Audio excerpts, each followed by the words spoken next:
continuamos a refletir sobre a campanha da fraternidade. Estamos diante da necessidade de um enfrentamento integral e complexo da crise climática que vivemos.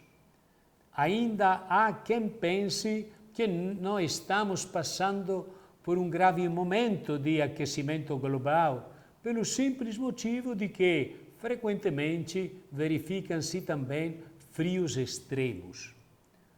Com seu olhar ecológico integral e complexo, o Papa ensina que as pessoas que pensam assim estão se esquecendo de que estes e outros sintomas extraordinários são apenas expressões variadas da mesma causa, o desequilíbrio global causado pelo aquecimento do planeta.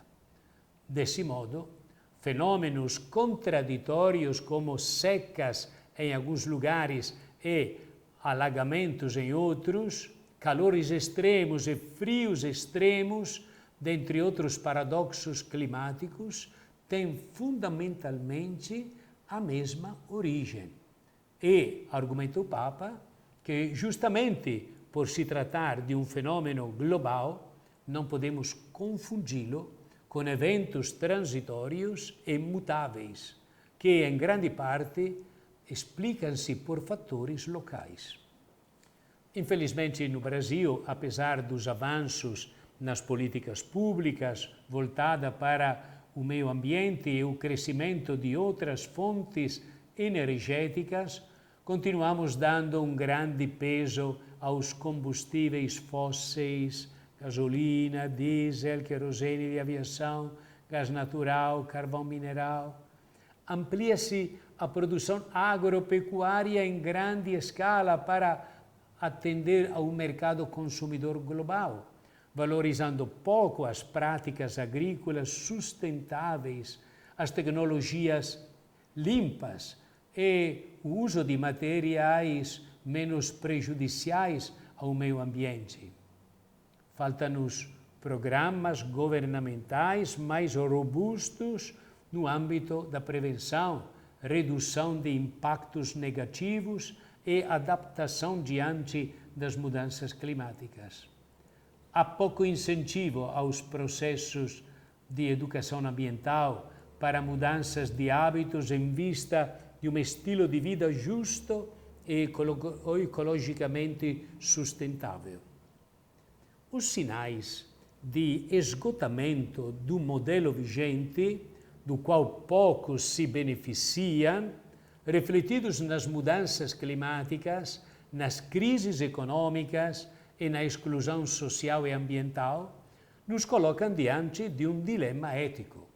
Ou mudamos nossa maneira de ser e agir no mundo, reeducando nossos hábitos e costumes na relação com toda a criação, cumprindo nossa missão de cultivá-la e guardá-la, ou deixaremos para as gerações futuras uma casa comum insustentável, contrariando os desígnios do Deus Criador. No Brasil, a crise socioambiental está se intensificando a cada dia, sobretudo com as mudanças climáticas que estão acontecendo.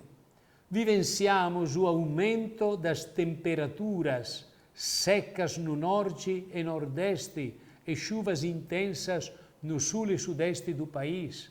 Isso tem causado prejuízos para a agricultura, aumento dos preços dos alimentos, escassez da água e permanentes riscos para as pessoas mais pobres nas cidades e no campo.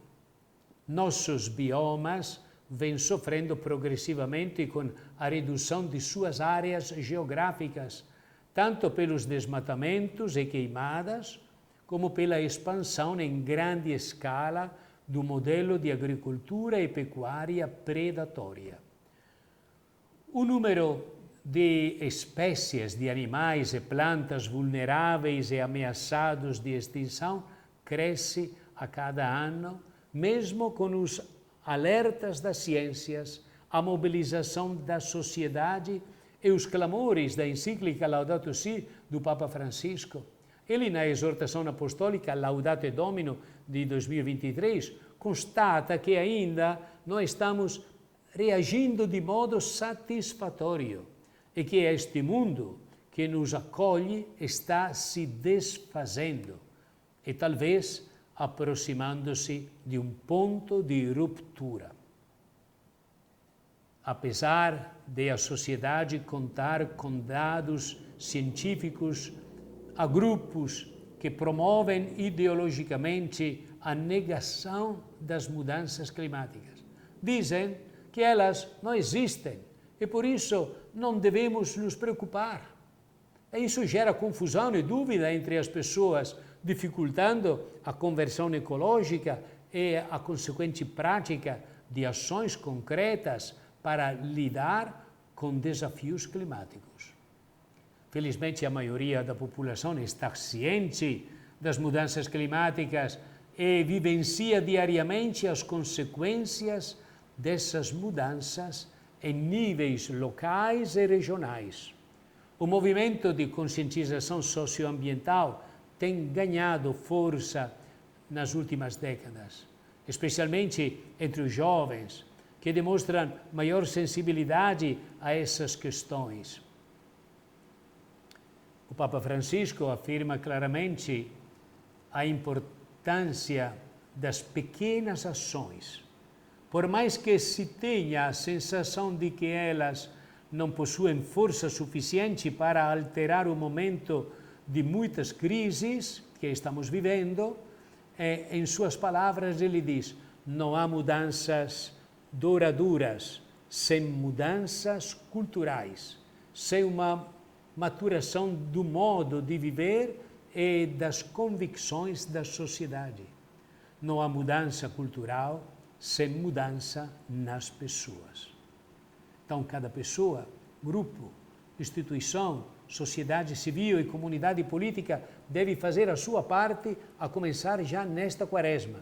Tempo oportuno para a conversão integral. Os desequilíbrios ambientais frequentemente contribuem para a proliferação de doenças como mosquitos transmissores de malária, dengue, zika e febre amarela. A exploração descontrolada dos recursos minerais na região amazônica frequentemente leva à destruição de vastas áreas de floresta, poluição da água e do solo, contaminação por metais pesados e deslocamento de comunidades indígenas e tradicionais. Além disso, as práticas de mineração ilegal, como os garimpos clandestinos, contribuem para a devastação ambiental e para o aumento da violência e da criminalidade na região, resultando frequentemente em doenças que afetam a vida e aumentam a violência entre garimpeiros e indígenas.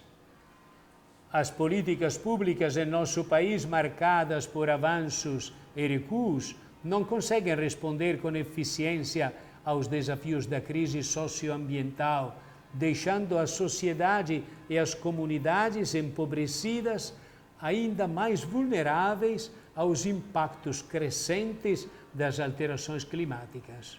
O ritmo acelerado de consumo, desperdício e degradação do meio ambiente vem superando os limites planetários e os resultados aparecem nos desequilíbrios e catástrofes que acontecem em várias regiões da nossa casa comum.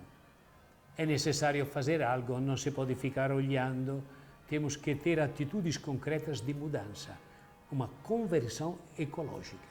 Deus abençoe a todos em nome do Pai, do Filho e do Espírito Santo. Amém.